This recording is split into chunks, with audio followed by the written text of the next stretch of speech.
Eles trabalham, tem uma igreja grande, um bom número tirado das drogas, do crime, da prostituição, enfim. É uma realidade ministerial no momento o momento espiritual que o Brasil está vivendo.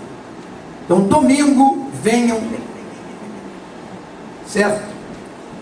Então, muito bem. Que bênção, né, irmãos? Testemunhos que ouvimos aqui. Amém. Bênção. Atos capítulo 3, Atos dos Apóstolos, capítulo de número 3. Deus tem uma palavra para você. Aleluia. Deus tem uma palavra para nós esta noite. Tem sido uma bênção. Tem sido uma bênção. Atos dos Apóstolos, capítulo 3.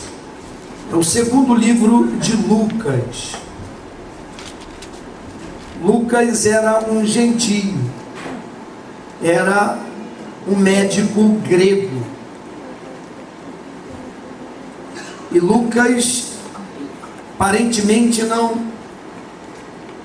como pessoa, não tinha nada para compor o cânon sagrado. Mas Deus trabalha assim. E ele diz isto. Ele diz isto no seu evangelho. A partir do versículo 1, alguns versículos. Pedro e João subiam juntos ao templo à hora da oração à nona.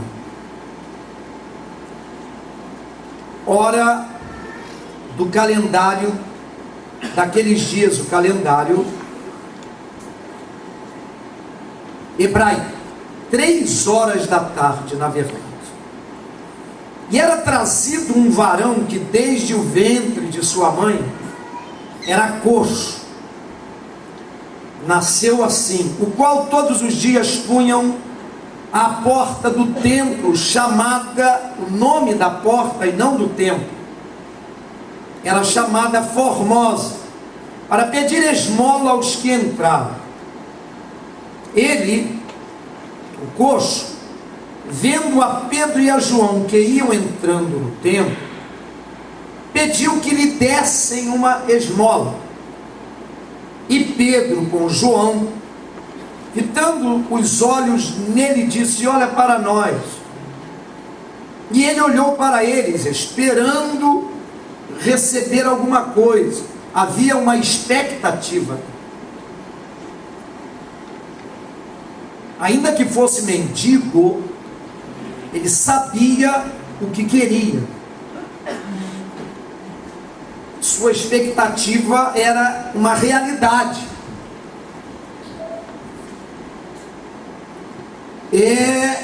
6, e disse Pedro: não tenho prata nem ouro, mas o que tenho, isso te dou. Em nome de Jesus Cristo Nazareno, levanta-te e anda. Nós lemos na abertura do culto, fomos até o versículo 10. E é um fato, não é?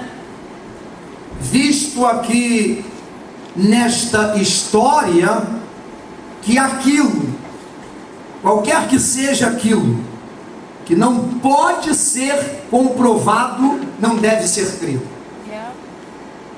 Se você não pode provar uma coisa, então não diga isso.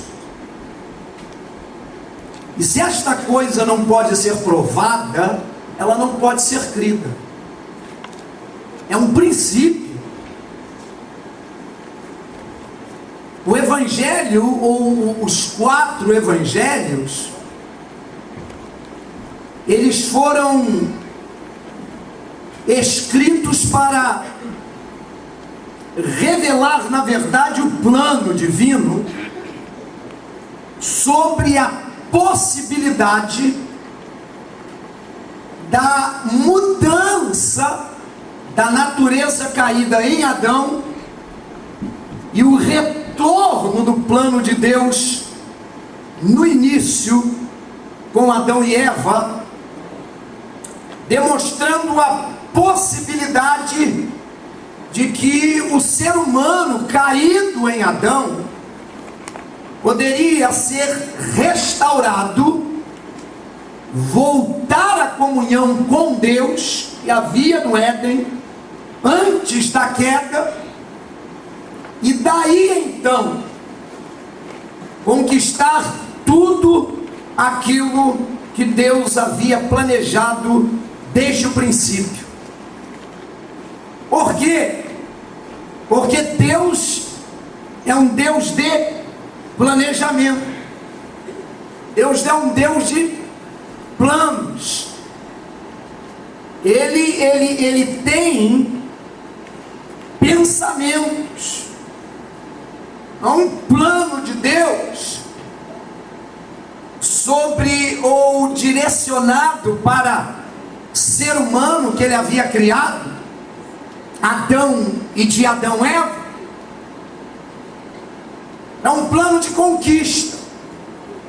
Você vai ver isto logo no início do capítulo do livro de Gênesis. Deus, quando criou Adão, depois de Adão forma Eva, Deus diz que eles deveriam subjugar a terra, eles deveriam ter domínio, eles deveriam multiplicar, eles deveriam conquistar aquilo que tinham em mente conquistar. E os evangelhos foram escritos no sentido de não somente demonstrar quem é Jesus, mas a possibilidade que Deus apresenta de restaurar o homem e retornar ao plano inicial. É claro que seu livro, cada livro tem o seu propósito. E quando os 4 evangelhos terminam, logo na sequência, em o livro de Atos. E é claro que o propósito aqui muda.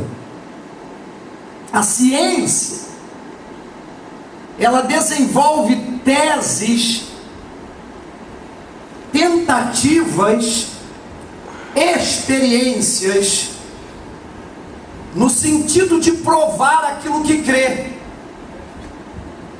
Enquanto não se prova aquilo que crê, essas teses são chamadas de empirismo. É aquilo que está em fase de experimentação.